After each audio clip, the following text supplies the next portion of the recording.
So I've seen a lot of people talking about Avatar: The Last Airbender live action show, specifically season 1 compared to season 2, and how the kids look. Obviously, they've aged up a lot. Specifically, people have been drawing attention to Aang, or if you're M. Night Shyamalan, Ong. But my wife hates when I do that. But either way, people have been drawing attention to it, and it made me want to talk about this in the video today because the topic basically is, should animated projects stay animated? And I've been seeing a lot of people say that they should. That's why I wanted to talk about it, because after this, people are like, maybe there's a reason why shows and movies are animated. And I got to say right out the gate, because I don't like to make you guys wait to hear my stance on stuff in videos. I don't like to clickbait or tease. But I don't think that's the case at all. I disagree with that heavily. Now, I will say it is kind of case by case. I think for this scenario specifically, I don't really mind it for the Avatar. Now, with the Avatar: The Last Airbender, if you're not familiar, it's an animated show that premiered on Nickelodeon. It had 3 seasons, and each season progressively got more mature. And people have acknowledged that when they're criticizing this, but what I don't really think they're acknowledging is, sure, the show takes place over a couple of months, I believe, in the animated show. It's been a minute since I've watched it, but I think it was a couple of months, and I don't know if they've stated outright in the live action how long the comet, Sozin's comet, is going to take to arrive. But in my opinion, an easy fix for this is just changing the timeline of Sozin's comet. You could easily make it, instead of a few months, maybe make it a year, maybe even 2. Go crazy. Give Aang some time to train and honestly grow. So that way, by the time the 3rd season rolls around and he is grown, which, let's be real, he's going to be.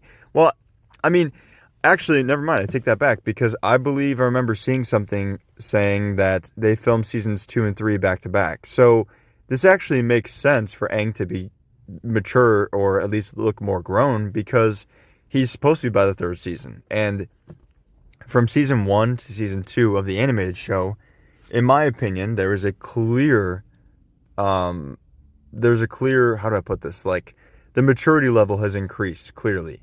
It's definitely a lot more mature. It's a lot more serious. It's not like super dark, but compared to season 1, I mean, season 1 is like a kid's show, outright. But season 2 gets a lot more serious, and there's more stakes, and a lot more happens that carries some weight. And then, of course, by season 3, we have the whole world-ending stakes, and everyone just feels like they've fully come into their characters. And I want that for the live action. Now, I'm not here defending the live action outright. In my opinion, honestly, I do think the first season of the live action show was a bit weak. I think it could have been better. I think that, especially when you compare it to the animated, which I've seen some people argue that like, it's not fair to do, but I think it's more than fair. When you're adapting something, I think it's fair to compare. Now, I will say I don't really get mad when they change stuff depending on what it is, because I think that's the whole point of an adaptation. I mean, if you wanted to see a copy and paste, then, well, you could just use your little imagination and imagine what it would look like in live action. But this is an adaptation.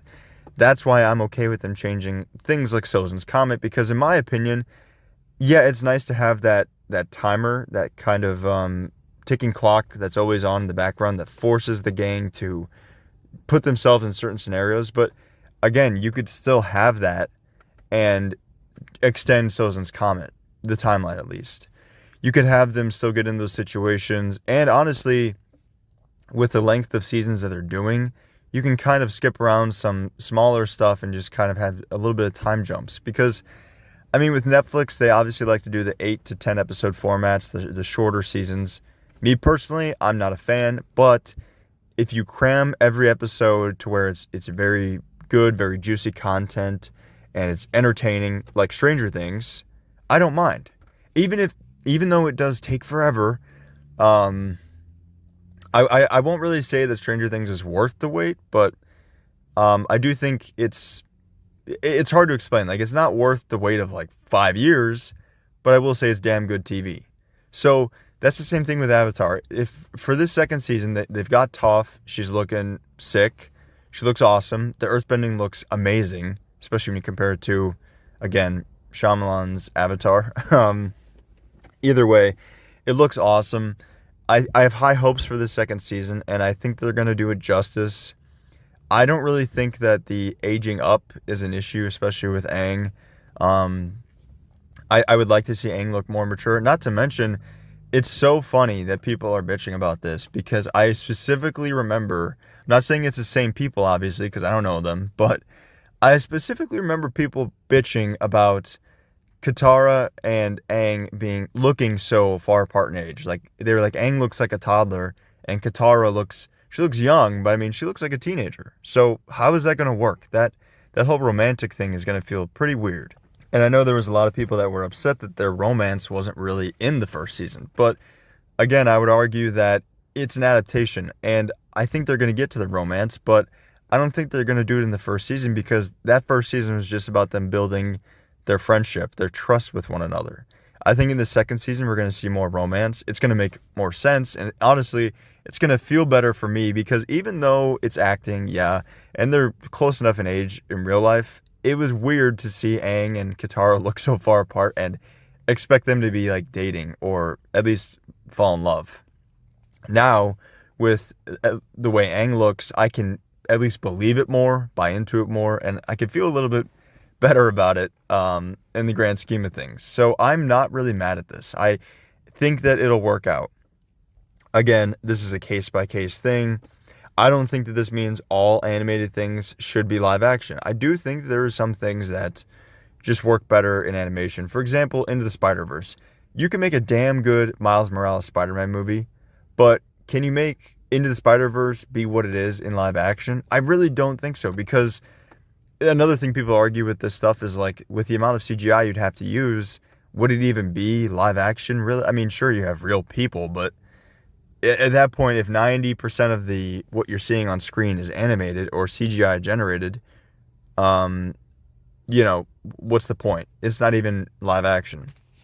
So definitely there are things that work better in live action and things that work better in animation. That's just a fact of life.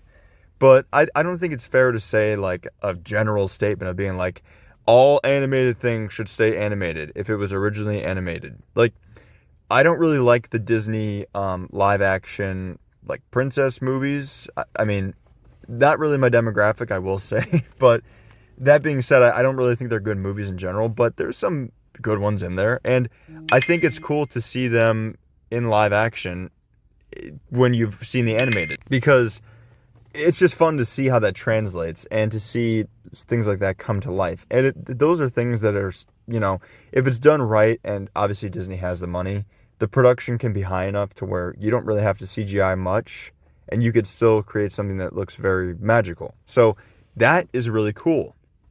I'm a fan of that. So that's where I kind of stand on this. I thought it was an interesting topic, and I wanted to bring it to my channel to see what you guys think, because, again, you guys always have some pretty good opinions on stuff, and you can kind of open my eyes to a point of view I may not have seen. But for now, I mean, this is my stance on it. I'm excited for Avatar: The Last Airbender Season 2. I don't really have a ton of faith in Netflix. I mean, they knock it out of the park with Stranger Things, but, I mean, they've ruined quite a bit of shows that I used to like, so I'm nervously optimistic, if that makes sense. I'm interested to see it. I'm going to be there day one watching it with my wife. We love the animated show. She showed it to me, actually, for my first time, and it's easily one of my favorite, if not my favorite, TV shows of all time. So, yeah, high hopes. Interested to see where it goes, and that's about that. So, like I said, let me know what you guys think down below. And if you stuck around this long and listened to what I had to babble on about, I do appreciate it, because your time is very valuable to me, and it means a lot. So I will see you guys in the next video. Until then.